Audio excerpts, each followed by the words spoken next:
अस्सलाम वालेकुम students. Biology का आज लेक्चर 1 है, chapter number 2 solving a biological problem.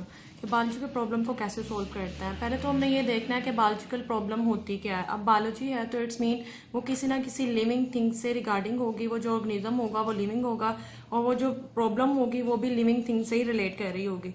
जैसा कि कोई भी डिजीज़ होती है तो डिजीज़ का हम देखते हैं कि वो किस में है, क्यों है, उसके लिए क्या प्रिकॉशन कर सकते हैं, कैसे उसका ट्रीटमेंट कर सकते हैं और कैसे हम उससे जो है वो क्योर कर सकते हैं। इसके साथ बायोलॉजिस्ट ये कहते हैं कि जितने भी इंसान हैं, जितने भी ह्यूमन बींग्स हैं, वो सारे के सारे जो हैं वो बायोलॉजिस्ट हैं। वो किस तरह से हैं? क्योंकि ह्यूमन बींग्स होने की वजह से हम लोगों का एनिमल्स और जो प्लांट्स हैं दोनों से हम इंटरेक्ट करते हैं। अगर एनिमल्स हैं तो हम उनका बिहेवियर देख रहे होते हैं और अगर प्लांट्स हैं तो हम ये देख रहे होते हैं उनसे हमें क्या बेनिफिट होता है, उनसे हमें क्या डिसएडवांटेज होता है या हमें उनसे क्या क्या चीज़ जो है वो हम ले रहे हैं। नेक्स्ट हमने इसमें स्टडी करना बायोलॉजिकल मेथड को। बेसिकली जो हमारा टॉपिक है वो बायोलॉजिकल मेथड है और बायोलॉजिकल मेथड के अंदर जैसे बायोलॉजिकल प्रॉब्लम को सॉल्व करने के सारे स्टेप्स हैं जो आज हमने उनको स्टडी करना है। अब बायोलॉजिकल मेथड क्या चीज़ होती है? बायोलॉजिकल मेथड वो मेथड होता है जिसके अंदर हम किसी भी बायोलॉजिकल प्रॉब्लम को सॉल्व कर रहे होते हैं। The scientific method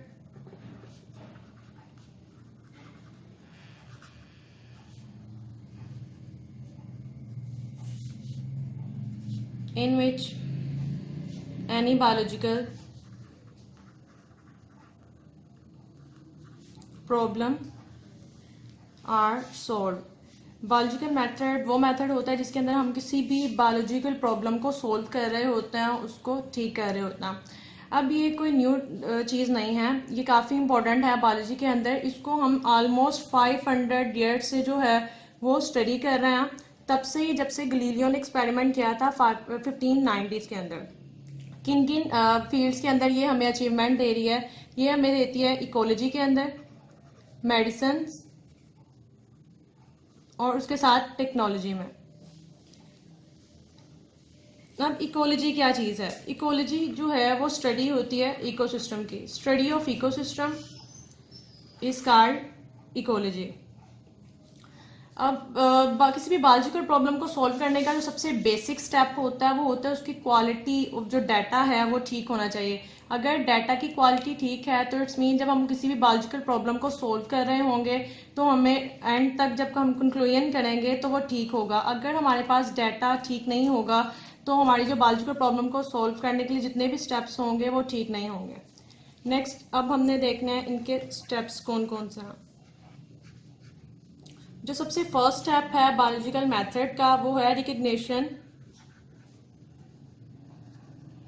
of biological problem.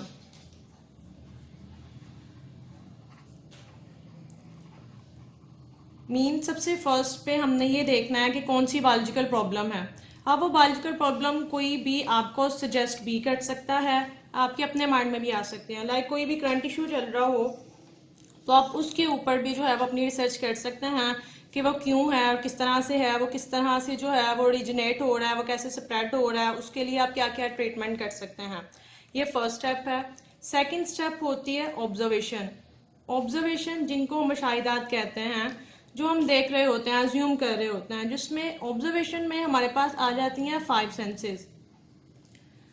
Vision, hearing, smell, touch and last taste. इन 5 चीज़ों को मद्देनज़र रखकर हम बनाते हैं ऑब्जर्वेशंस। अब जो ऑब्जर्वेशंस होती हैं उनकी 2 टाइप होती हैं। एक होती है क्वालिटेटिव ऑब्जर्वेशन और दूसरी होती है क्वांटिटेटिव। क्वालिटेटिव के अंदर हम किसी भी चीज़ की क्वालिटी को देख रहे होते हैं कि वो अच्छी है, नहीं है, क्यों है। क्वांटिटेटिव में हम उसकी क्वांटिटी को मेजर कर रहे होते हैं।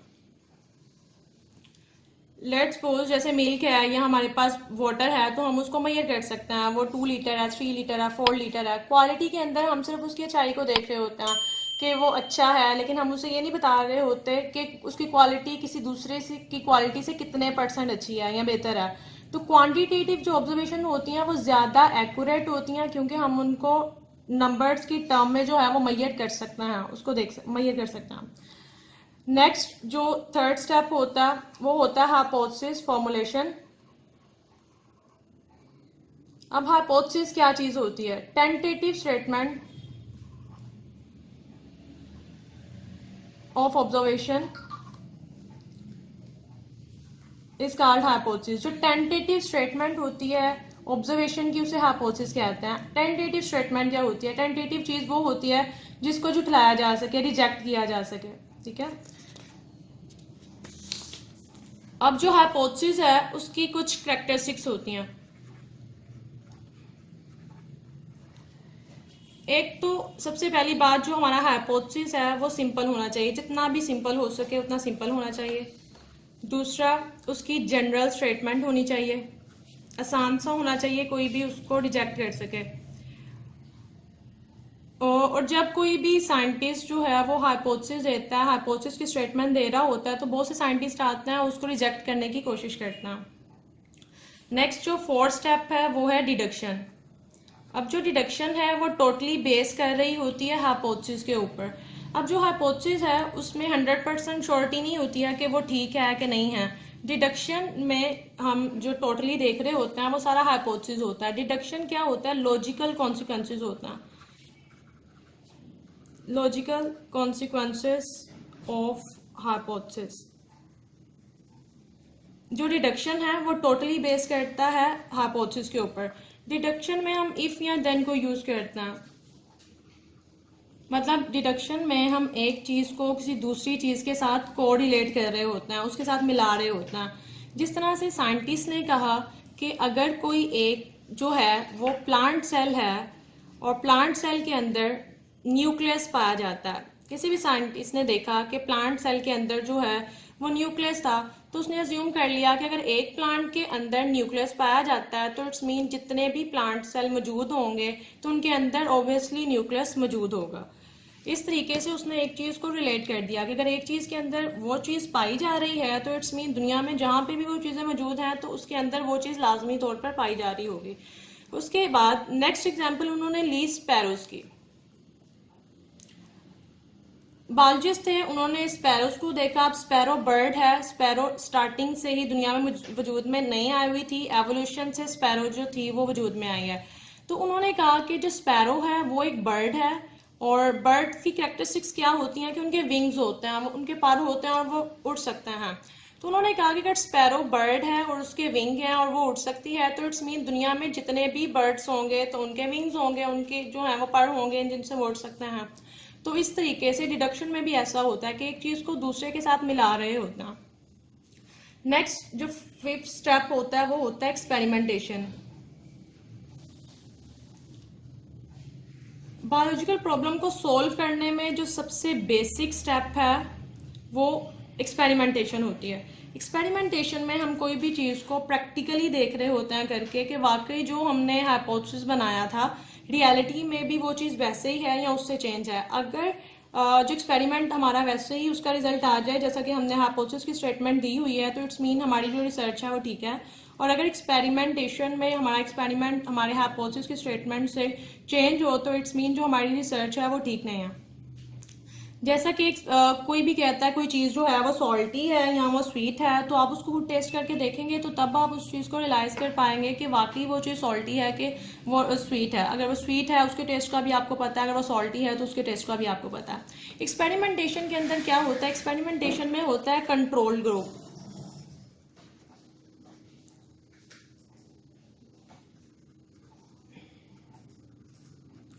कंट्रोल एक्सपेरिमेंट को हम दो में डिवाइड कर लेते हैं। एक को हम कहते हैं कंट्रोल्ड ग्रुप और एक को हम कहते हैं एक्सपेरिमेंटल ग्रुप।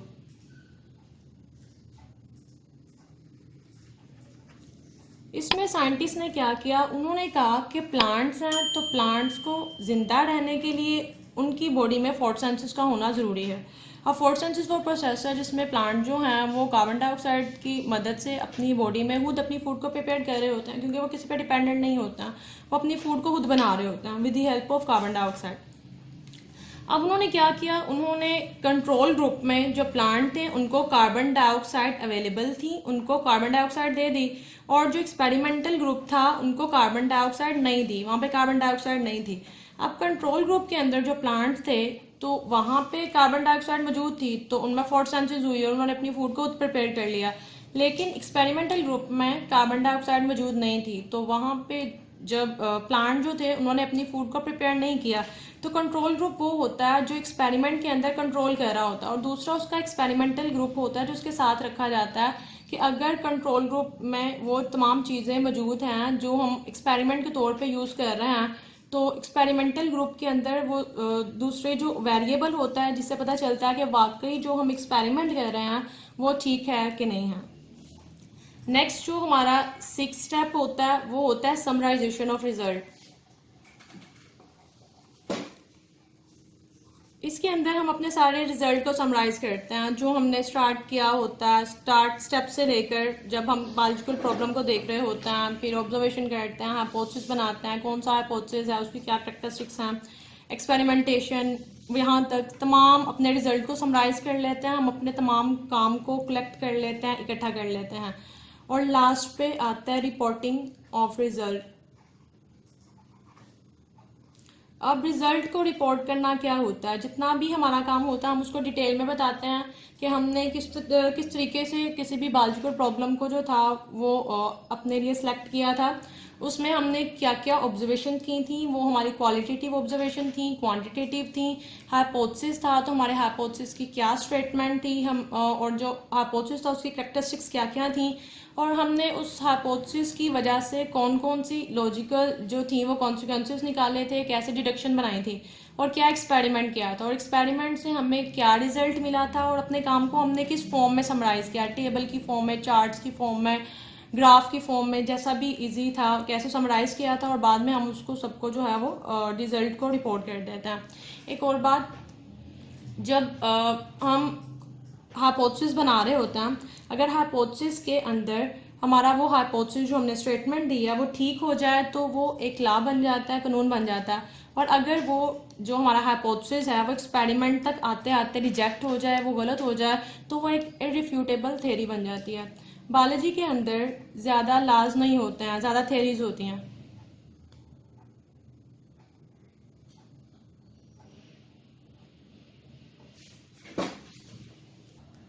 बायोलॉजी के अंदर जो हैं वो ज़्यादा जो है वो लॉज होते हैं, थ्योरीज नहीं होती हैं, क्योंकि अगर हम फिजिक्स या केमिस्ट्री को देखें तो उसमें ज़्यादा लॉज होते हैं, क्योंकि बायोलॉजी जो है वो स्टडी ही लिविंग ऑर्गेनिज्म की है, लिविंग थिंग्स की है, तो उसमें डे बाय डे एवोल्यूशन होता रहता है, चेंजिंग होती रहती है।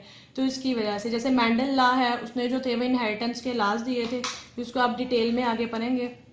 ये था आज का टॉपिक जिसमें हमने सिर्फ बायोलॉजिकल मेथड को देखा है कि बायोलॉजिकल मेथड क्या था, क्या कैसे हम किसी भी बायोलॉजिकल प्रॉब्लम को सॉल्व करते हैं, बायोलॉजिकल मेथड की इंपॉर्टेंस क्या है, फिर नेक्स्ट हमने उसके स्टेप्स को पढ़ा, कैसे हम आइडेंटिफाई करते हैं किसी भी बायोलॉजिकल इशू को, ऑब्जर्वेशंस क्या होती हैं, ऑब्जर्वेशन को किन किन में डिवाइड किया जाता है, हम कौन सी ऑब्जर्वेशन को लेते हैं, कौन सी ज़्यादा एक्यूरेट होती है, हाइपोथेसिस क्या चीज़ होती है, हाइपोथेसिस की क्या कैरेक्टरिस्टिक्स होते हैं, डिडक्शन क्या है, बाद में एक्सपेरिमेंट कैसे करते हैं, एक्सपेरिमेंट के अंदर और कौन कौन सी चीज़ें हैं, कंट्रोल ग्रुप, एक्सपेरिमेंटल ग्रुप किस तरह से हेल्प आउट करता है हमारी रिसर्च में, और समराइज कैसे करते हैं अपने रिजल्ट को, और रिपोर्टिंग जो है वो अपने रिजल्ट को कैसे रिपोर्ट किया जाता है, कैसे उसकी रिपोर्ट बनाना है।